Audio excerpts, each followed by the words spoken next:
Welcome to Verbal Peak Radio, where we give you a verbal image of life, and we are everyday people. 1917 in Houston, Texas. They had the 24th. The 24th was a black regiment of the Army here in Houston at Camp Logan. They call it mutiny when soldiers from the 24th Division, an all-black regiment, marched up and down Houston Avenue near the Allen Parkway area and had they call them riots, but it was let's say, race confrontation. I don't want to use the word they had a race war. That wasn't a race war. That was black soldiers who fought in the war, came home and was discriminated against and fought back because in their minds they're saying, I'm over on a foreign battlefield. I risked my life, and coming back to America, when they went through Columbus, I guess they were in, I want to say Georgia, certain other places. At the time, you had the Jim Crow laws, but for the black soldiers in the 24th Regiment, they wasn't enforcing the Jim Crow laws. But in Houston, they tried to enact the Jim Crow laws, and those brothers wasn't having it. They wasn't having it.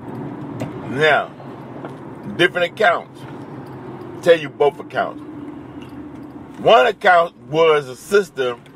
She was working, doing housework, cleaning as a maid for a white family near that area in Houston and whatnot. And what happened was the husband of a white man, he was harassing the sister, pulling on her, whatnot. And she gets upset. Some say he was trying to sexually assault the young lady, the sister. She runs out of there, tells one of the brothers from the 24th.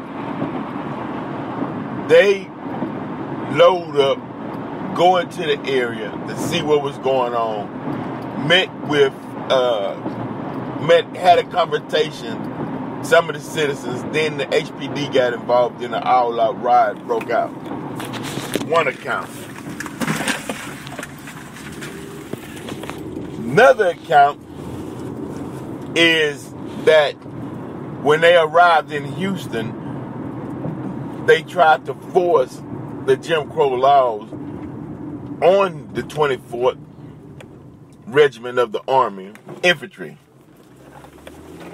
And these brothers wasn't having it. Either way, when you came out of a theater of war, you wasn't gonna face racism when people shooting at you, you dodge, and you fighting to protect this flag and this country, and you come home and get treated less than the people you were fighting against to save American people. if they would have idly stood by and allowed that to happen, then they would have been crazy. They would have might as well considered themselves non-men and go crawl up under a rock and be satisfied with being abused. They were like, no, I've seen the theater of war. I know what it is. They wasn't afraid. And at the end of it, I think 19 were hung. 56 got life due to racism. Racism has shed the blood and caused so many lives in this country, throughout the world. And the purpose of this show is we want to examine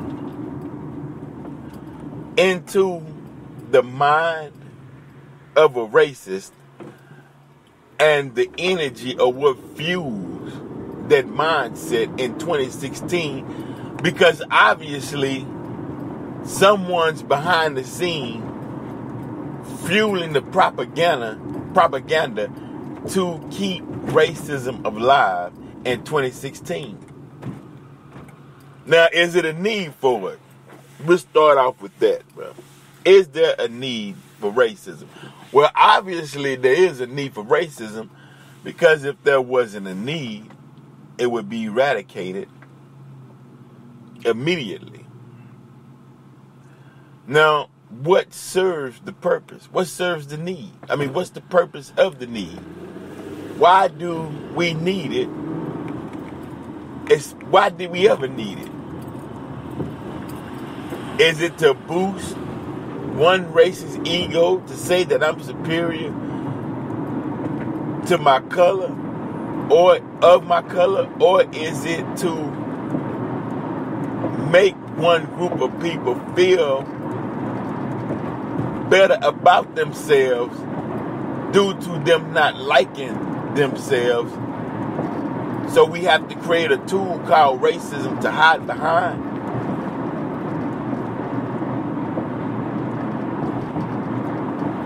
It's something to look into. Now, when you think about the Camp Logan riots, 1917, and you think it's coming up next year on its 100-year anniversary. The reason I bring this up because last night and almost every night you will always see stories on Hitler, Hitler's wife, Hitler's last days, Hitler's secret society. Talk about Hitler and the Tool Society. I mean, all on the History Channel. Hitler. And I asked myself, why so many shows on Hitler? Some say so that people could never forget. So that they can never forget the horrible or horrific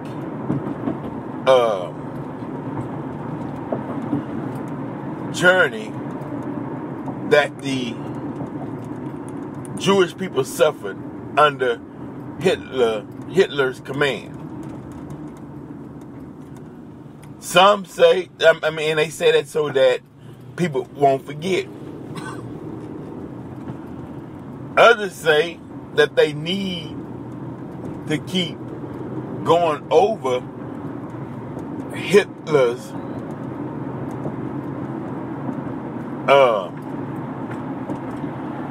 what Hitler did to the Jews. They have to keep repeating that so the world could sympathize with what the Jews went through.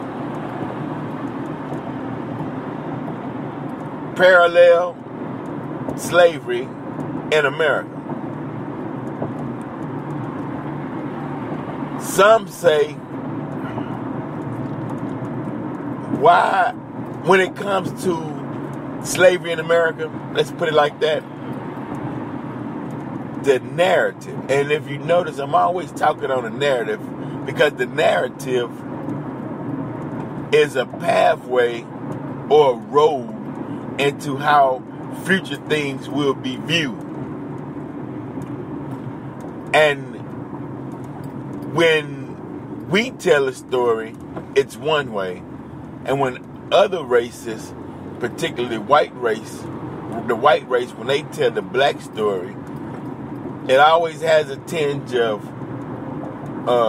romanticy, kind of fantasy in a sense. It don't go to the it doesn't stick to the actual facts on what took place, because certain things, meaning, and it's sad. It's sad. I mean, it's actually sad, because you'll have black people who say, well, they can't give you everything because it would upset white people, and they'll never tell the whole truth.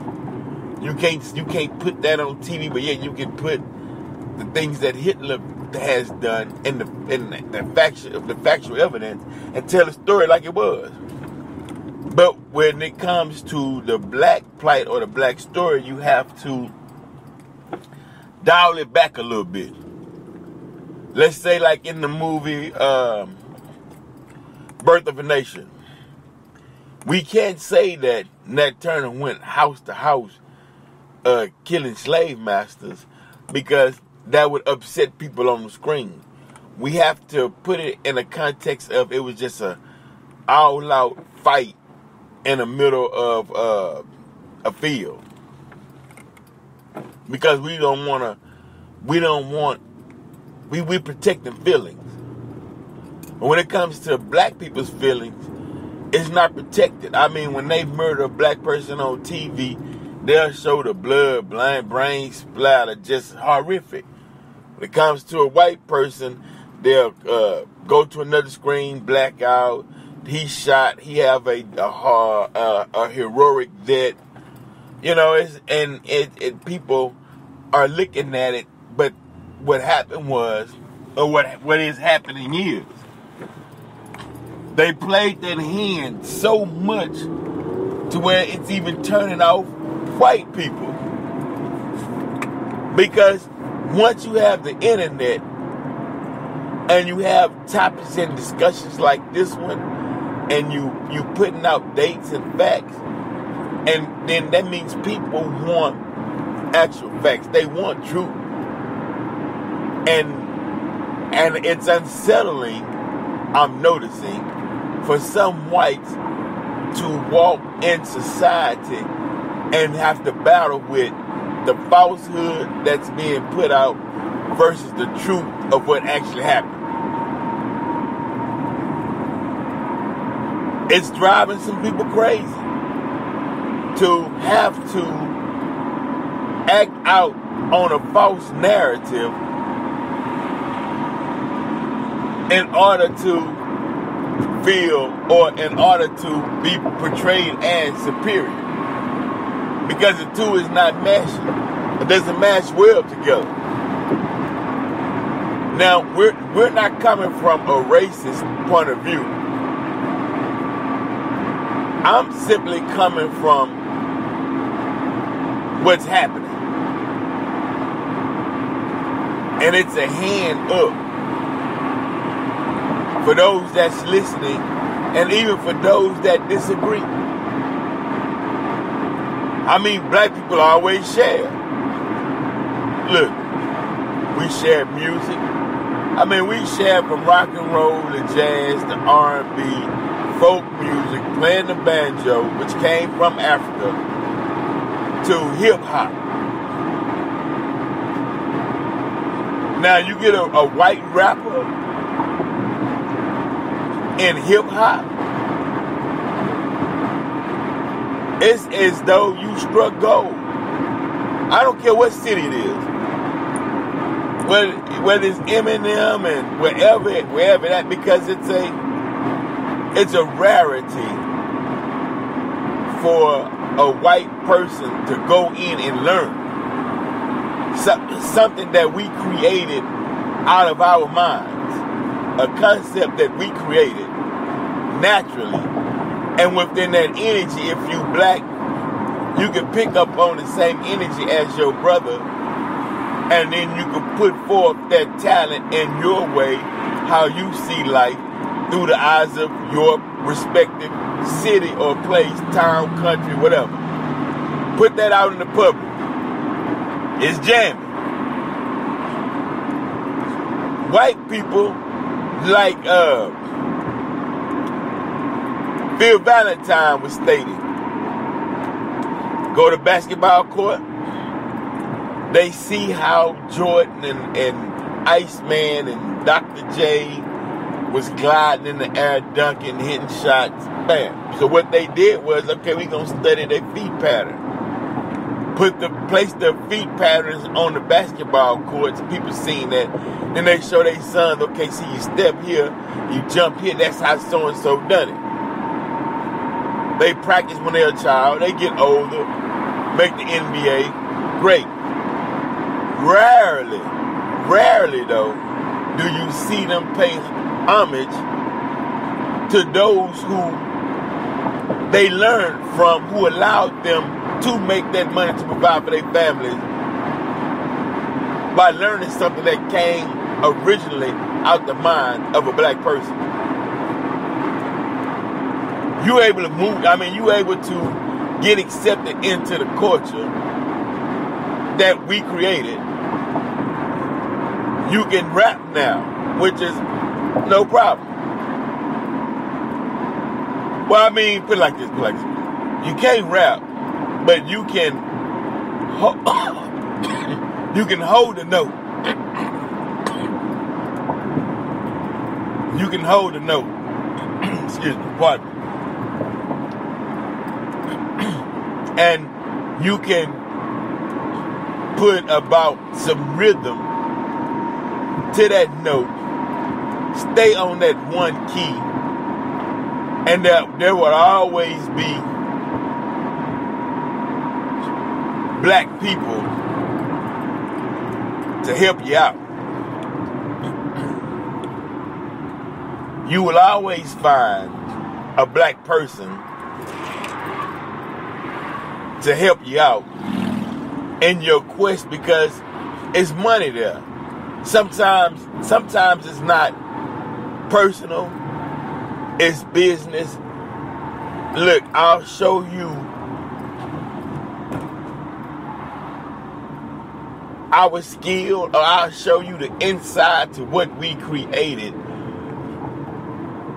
because you would be a rarity in society and people will buy into that.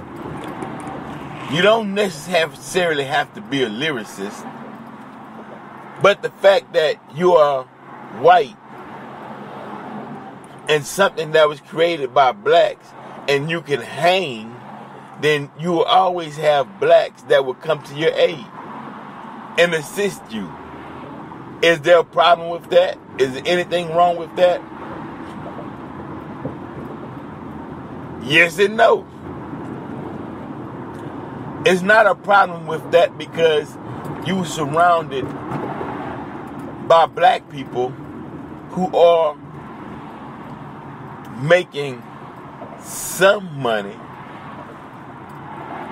but usually it will be only one or two people. It'll be the person who's producing the tracks, if that, because if they can find a white producer, they'll go with that and leave the black producer alone. But you might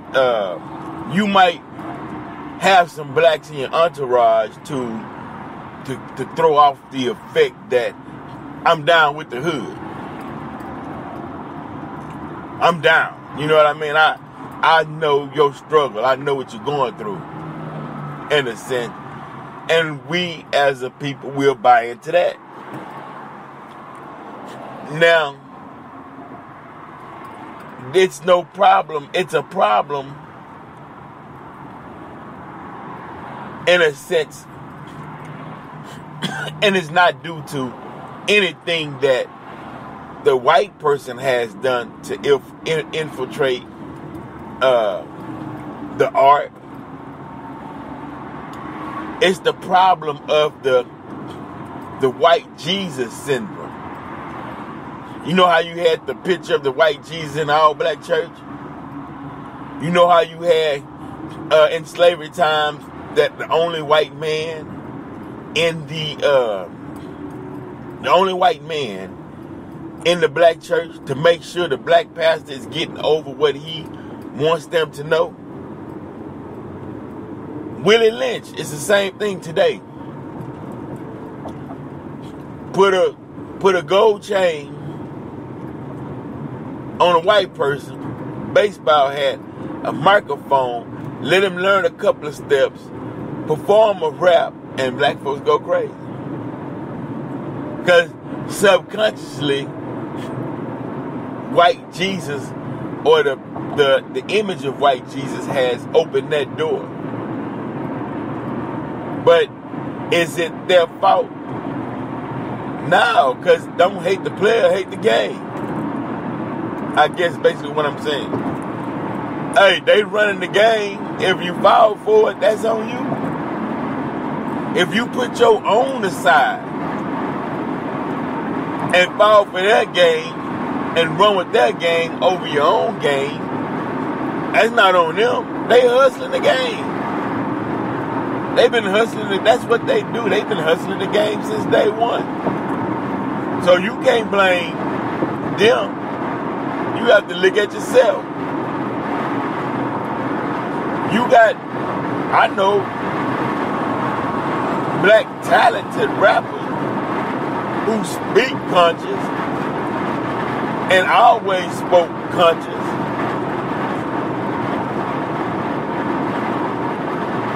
But when the European arrive on the scene, they don't understand why, but for some reason they feel as though I gotta get down with this European. And I'm talking about on a mass scale. I'm not talking about one individual city. We go all the way back to Eminem. We go all the way back to Third Base. The Beastie Boys. You know? We can go all the way back. I believe as Tariq Nasheed was on search at one point. Because what always happens is a situation occurs. They're gonna the court white, the elites will go to that white rapper and they will always say, we need you to do this, such and so and so, to create this narrative. And obviously they're going to do it because in their mind they feel as though they're smarter than you are. You're not going to catch on to what's being done. So, bam, let's create this look. You see it in the beginning stages, but by the time it grows into a dragon, hell, it's too late. It's on top of you. You know, and that's the way, I mean, as far as what I'm saying is, that's the pattern it's been throughout history. Let's put it like that. That's been the mathematics on the situation throughout history. So if you're reading history and you do your mathematics on it, you know in the end it always boils down to that because it's been going on. In the end, it always boils down to it. We have incident after incident of the same thing taking place for over 400 years. Same exact same thing in different forms, but the exact same thing. You need the filament for the light bulb to get the light bulb going. Brother created that. Edison gets the credit.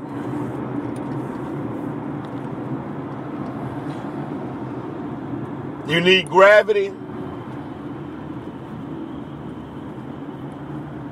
When we were building pyramids in Africa, Egypt,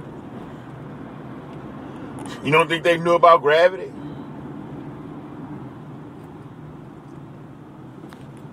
But Newton discovered gravity.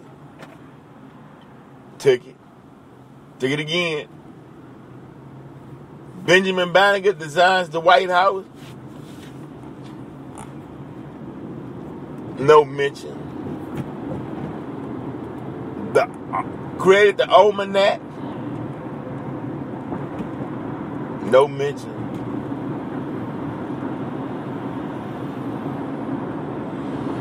They'll go in and patent your work, get rich off of it, and you'll still be left behind thinking one day, and that's the trick. White Jesus will return is a trick. Meaning, one day, what they're saying is, black people, one day, there's going to be a white man that's going to come and lift you up out of your condition and place you in heaven on earth with riches and streets paved to gold, milk and honey, houses and $1 million mansions. You'll be able to live like what they display on television, and you'll be in heaven on earth. So what they figured out is they said, okay, well, if we could do what blacks do, if we could perfect that, how we get in is we give them a false sense of hope of, when I arrive, you arrive. Now, mind you, your grandparents and your great-grandparents, they tried that out. And it's always close to the end of their lives, they'll tell you, do it yourself. They won't come out and say, they don't come out and say these exact words. It's better to do for yourself rather than waiting on the white man to save you and do it for you. Now, the Honorable Elijah Muhammad said it and preached it. Do for self. Do for self. Do for self. So that it goes back into business.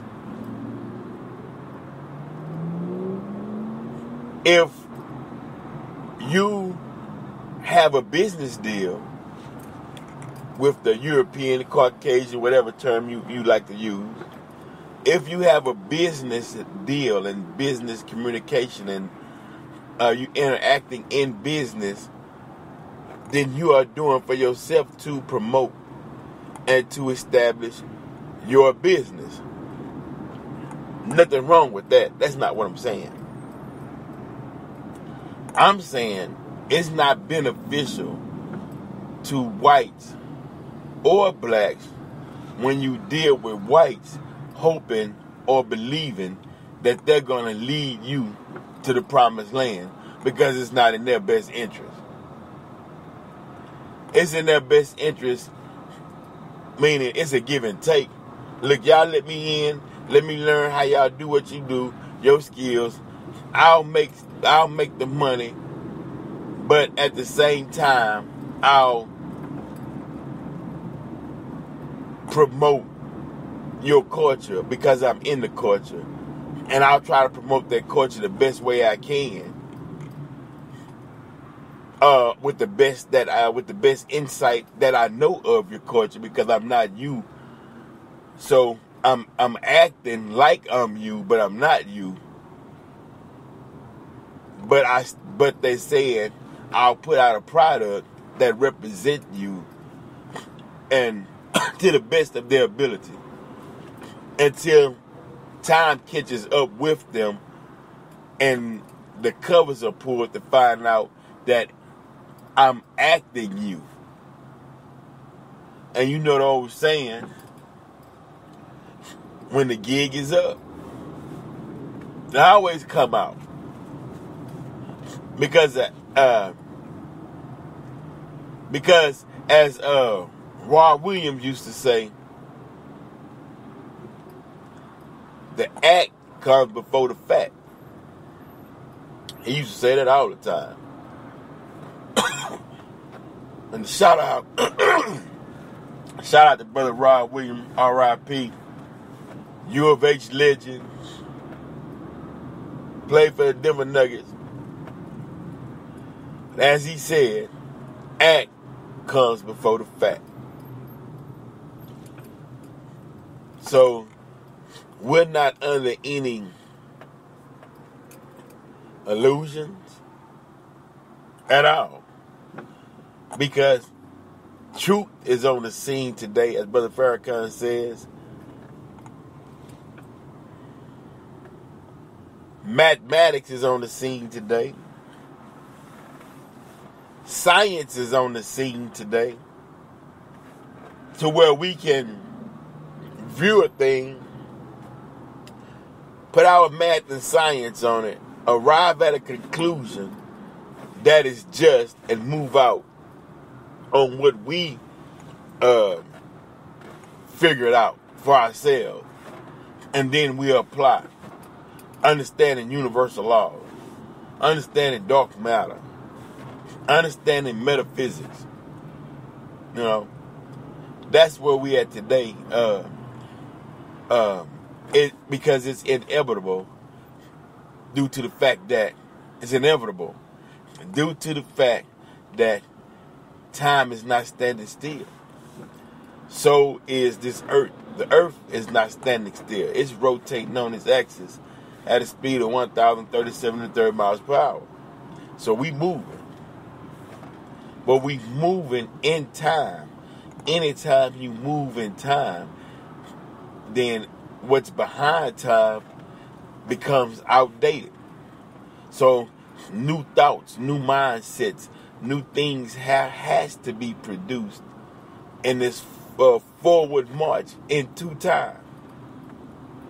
The tug of war is, I have to pull you back some, or slow you down some, because your slow growth is beneficial to my position, and it's the Caucasian speaking, to the European position on this planet. That's what that's about. Your slow growth, or I have to slow you down in order for me to stay afloat. Now, question is, now they go into, am I my brother's keeper? Meaning, do you voluntarily slow yourself down to help mankind? Or do you flow with what the Creator has given you? Or you ask this question: would any other race slow down to help you up as a black person? Or will they continue to smash on the gas? That's the question. You know, I don't know. Me personally, I don't know. my personal point of view is this planet is so vast. And there's so much out here to explore and learn. And there is a universal God, the all in all, Allah, that created all and that sends his messages to his creation to get out there and explore and learn, multiply, subdue the earth, enjoy this life. So if you get an inclination or intuition to move, then move. That's a part of human development. You can't sit on your desires because it will eat at you from the inside. And the inside is the place, or is the seat of the throne of the Creator. So that's where we at.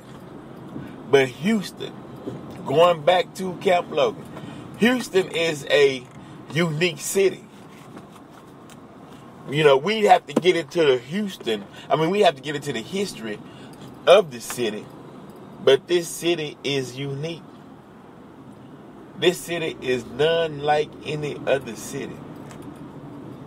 I'm talking about on the planet.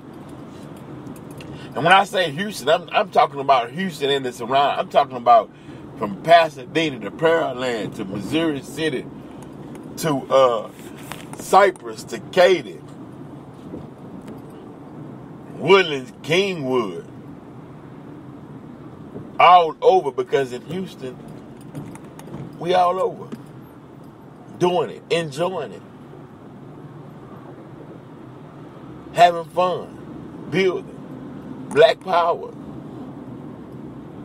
Meaning, how would I describe Houston? How would I describe it? Houston is the type of city where you can be you and nobody bothers you. And you best believe if somebody does bother you, you gonna do what it takes to make sure they don't bother you again. And it doesn't matter the race. You get what I'm saying? In Houston, you got white supremacy in Houston. Yeah, you got white racists in Houston. But nobody, okay, you got white racists in Houston. But don't go bother us. We'll stand idly by and turn the other cheek, like it said in the Bible. It's Houston. No, we don't. It's Texas. We don't do that. You know? You give some, you gonna get some. And that's how we able to keep the peace, keep the balance. Don't tread on me. I won't tread on you. But I respect your right as freedom of speech as an individual to be a part of whatever you want to be a part of. Your First Amendment right. You got the right to Now, I didn't like and white, black, Mexicans, Asian, whatever your ethnicity is.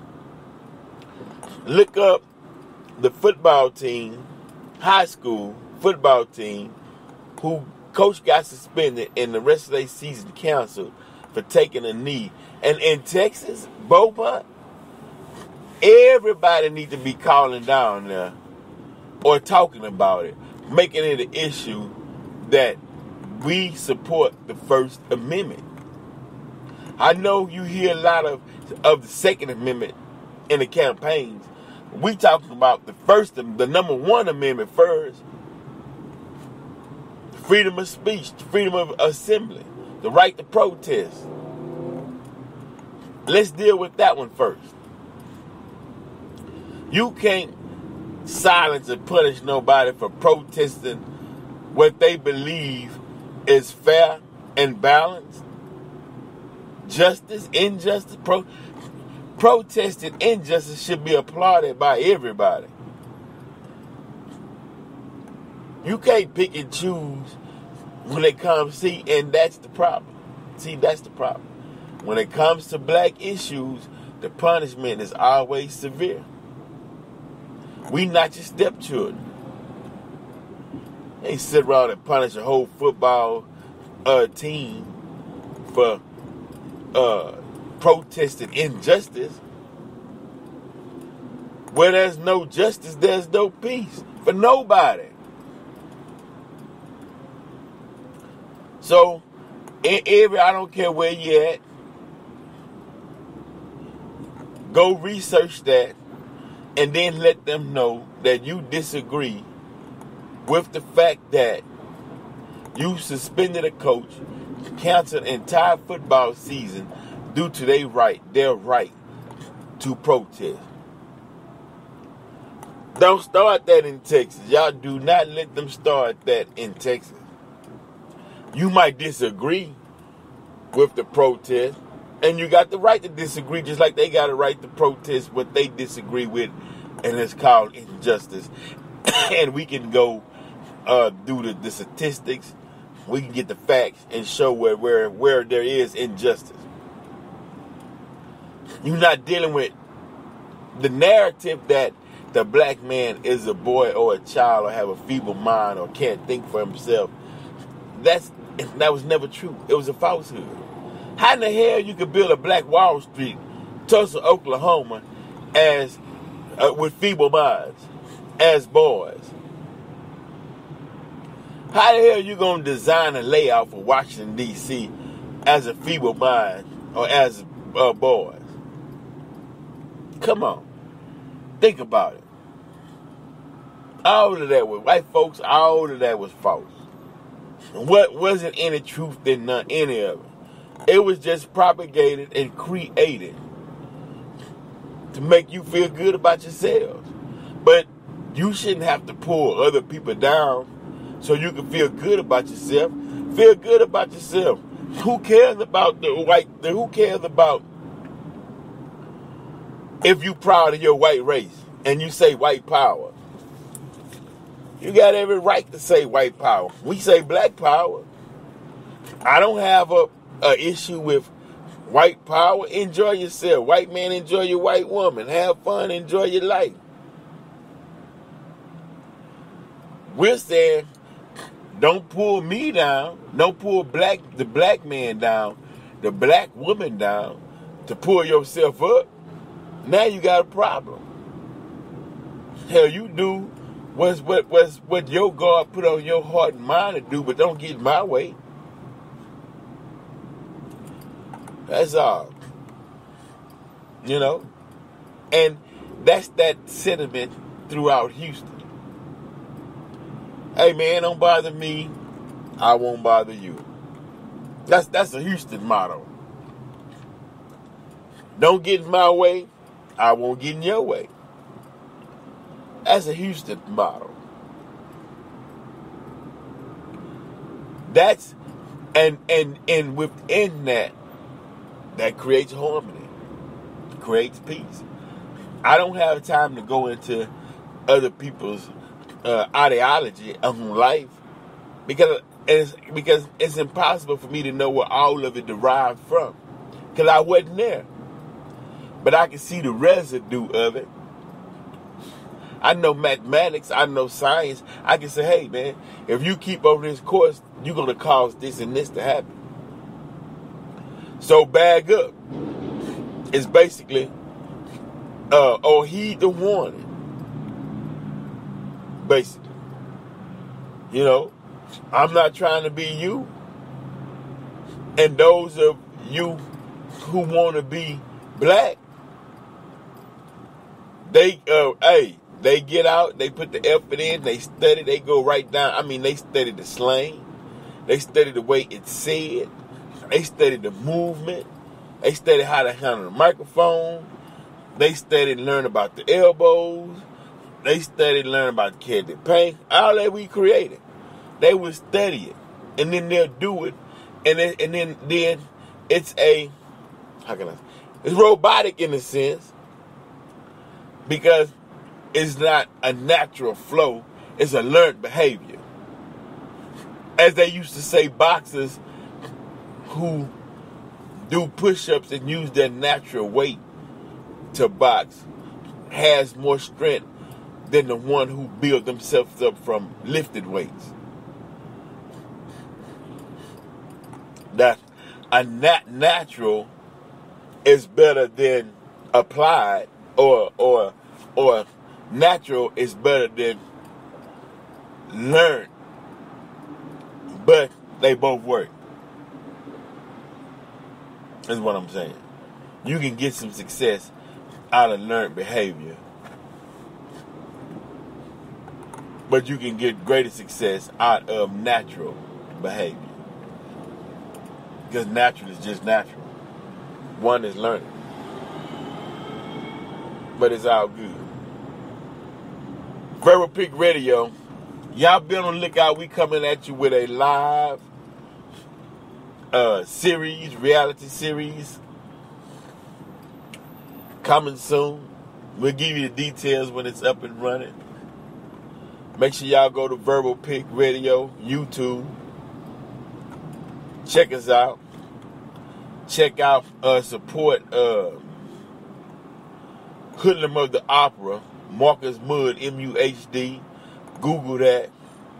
Black filmmaker right here in the city of Houston.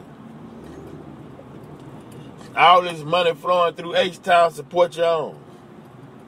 And don't wait. Look, this is what we saying. This is what I'm saying. This is what I'm saying. This is what we're saying. Don't wait until someone from another race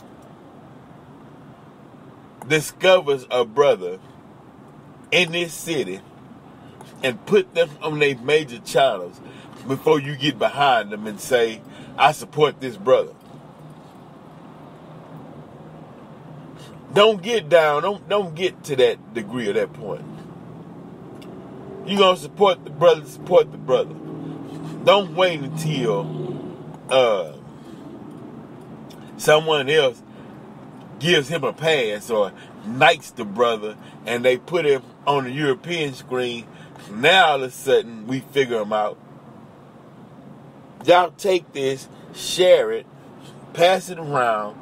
Those who listen off Spreaker, take it, share it with your friends. Let's build the movement. Because we building it based upon not emotions. We're not building this thing based on feelings or how you think about a situation or how you feel. It's not personal. We doing this solely on mathematics, on what has occurred in history, what will continue to occur if so-and-so is not applied, if the math and science is not applied. Because the goal is peace. See, in time, there would be no need for negativity if everyone is thinking on a positive realm, moving forward on a positive notion. What would you need negativity for if you build it? That's the great separation. Now, Brother Farrakhan, if you notice, has been on mathematical truth since somebody don't like it. It might hurt your feelings. But so what? It's sound mathematics. So either you can deal with the math or you can't. You can make your assessment, but when the math is applied, you can't dispute it because the target goal is hit every time. So this is Verbal Pick Radio, Cold Black, a.k.a.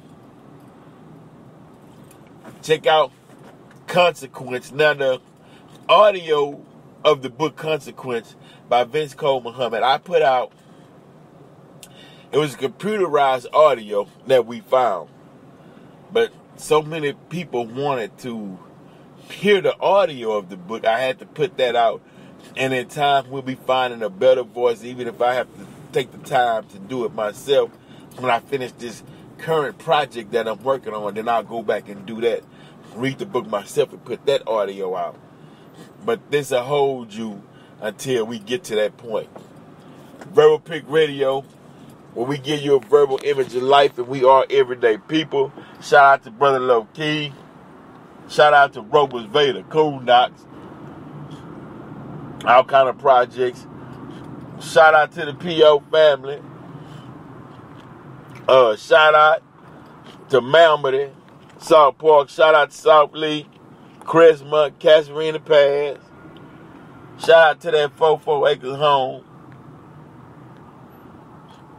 Shout out to Muhammad 2G, Brother Marcus Mud, KCOG, JP, the whole Carpet Talk Conspiracy, them boys from the 6.